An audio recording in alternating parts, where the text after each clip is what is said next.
Okay, well, I'm going to continue a series I started a while ago on our church channel, but I'm going to have it more on the Beggar's Canyon channel. And it was a series called Verses Out of Context.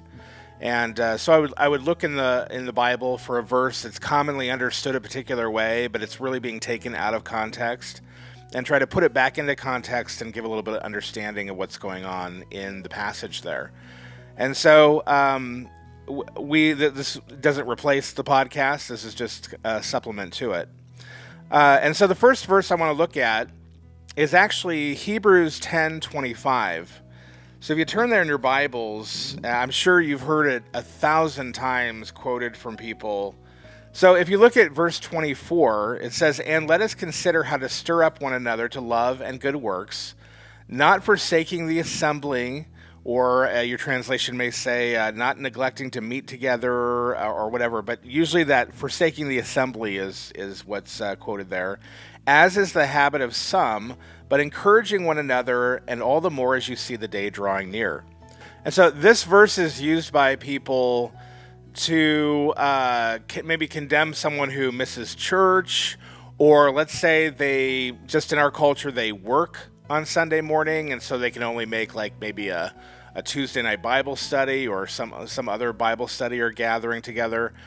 That's not what this verse is talking about. It has nothing to do with whether you make a specific localized meeting or not of the church.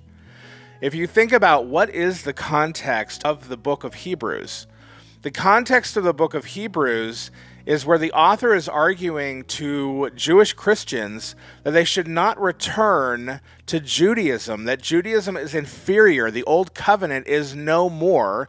And so it's not just inferior, it's no good anymore. Like, it's not going to get you in relationship with God anymore. That was a shadow that has now passed away. And we're in a new covenant now, and the new covenant is the one that saves, because Jesus' blood is better than the blood of bulls and goats, and the new temple is God's people, and so all of those things. The priesthood of Jesus is better. His intercession, he's at the right hand of God as opposed to a human priest. This is the argument of Hebrews. And so when it's talking about not forsaking the assembly, it's talking about Jewish Christians who no longer hang around Christians. They no longer attend any assembly at all because they are worried of the persecution and the backlash they're going to get from hanging around other Christians. They don't want to be identified as a Christian anymore. And he's saying, don't do that. Don't be as people who maybe they still, in their hearts identify themselves as Christians, but don't be people who disassociate themselves from the larger body by not actually showing up to when the assembly gathers in order to encourage one another to love and good deeds. That's the point. There's no individual Christianity. And so in order to be a Christian, you must hang around other Christians. You must come to an assembly that's called at some point, whether it's Sunday morning or Tuesday or whatever it may be. It doesn't really matter. The point is, don't stop hanging around Christians.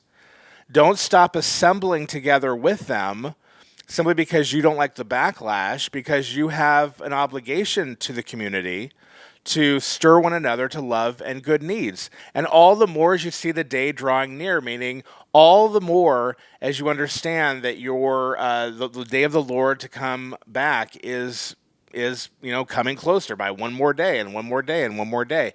And so in view of Christ's return, in view of the fact that he's going to rule over everything, don't be afraid of your culture. Don't be afraid of the Jewish society that might actually persecute you for hanging around Christians. That's what it means. And if you notice, like, the not forsaking the assembly thing, it sounds very dramatic, but notice this translation, not neglecting to meet together. So it's not talking about a specific service on Sunday morning. In fact, I would argue that we're going to look at a couple passages here that Sunday morning in our morning is not even when they're meeting. They're meeting in the Jewish framework of from 6 o'clock evening on Saturday. That's the beginning. That's Sunday morning. That's the beginning of Sunday. And they can meet any time in between to the following 6 o'clock on Sunday, but usually it seems in the book of Acts that they're done by morning. So, and that would make sense that they're meeting kind of in the night, because in the night is when Christ arose. And that's Sunday morning when he rose up from the dead. He didn't rise up at dawn. Remember, the women come at dawn, and he's not there already. So he rises in the nighttime, in the early morning hours of Sunday. And this is where you see, like Paul, for instance, he's talking and he speaks all night, and they don't take communion until after midnight. Well, this is not Sunday night. It's after midnight on Sunday, which means it's still the Lord's day, and that's when they take communion. But he does his talk before midnight, and so we're talking that they're meeting on Saturday night, actually.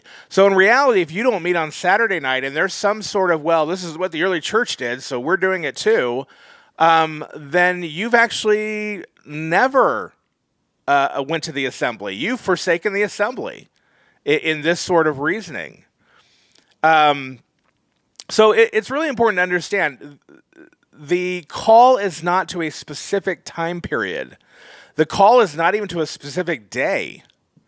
If you want to meet on the Lord's Day, that's great. But notice the Lord's Day to them is on Saturday in our time frame, not on Sunday. Now, they'd consider it Sunday, but we would consider it Saturday.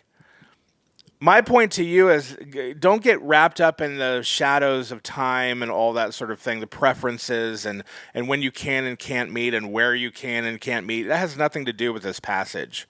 It has to do with, are you assembling with Christians? Are you getting together with Christians to encourage them in love and good deeds? I know a lot of people who actually go to Sunday morning who are not encouraging toward Christians to love and good deeds. In fact, they're encouraging towards sin.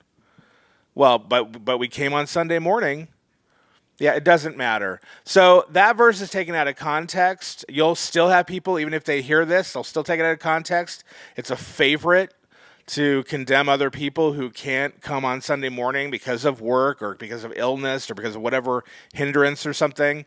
That's not what it's talking about. It's talking about, do you identify as a Christian? Are you partaking in the church insofar as you can? Notice, even for the sick, it's not a requirement for them to be there. In fact, it's a requirement for us to visit the sick so that they still partake of the assembly in that way. And so you should ask yourself, am I visiting these people? Am I going to their homes so that they can partake of the assembly and they can partake and actually obey this, and I can obey this by meeting with them? And so it's much more than just Sunday morning. It's not only maybe meeting for Bible studies whenever the elders are calling you to meet, and that's really when you should meet, when you're called to meet, if you can. Or are you seeking out individual meetings with other Christians? Are you hanging out with Christians in other spheres because you always want to be able to encourage them to the Lord? That's the point of the passage, and I hope that's helpful, and we'll see you next time.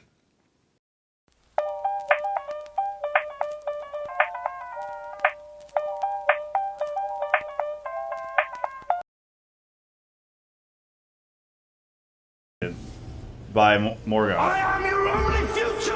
But they don't, like, they're bred for war. So like Saruman like literally grows them in his in like his vat. Yeah, in his orc vats, vat. Right? And he like gives a sword to them and they go fight. That's like, and Uruk-hai are like better than the original orc or whatever because they can be in the daylight.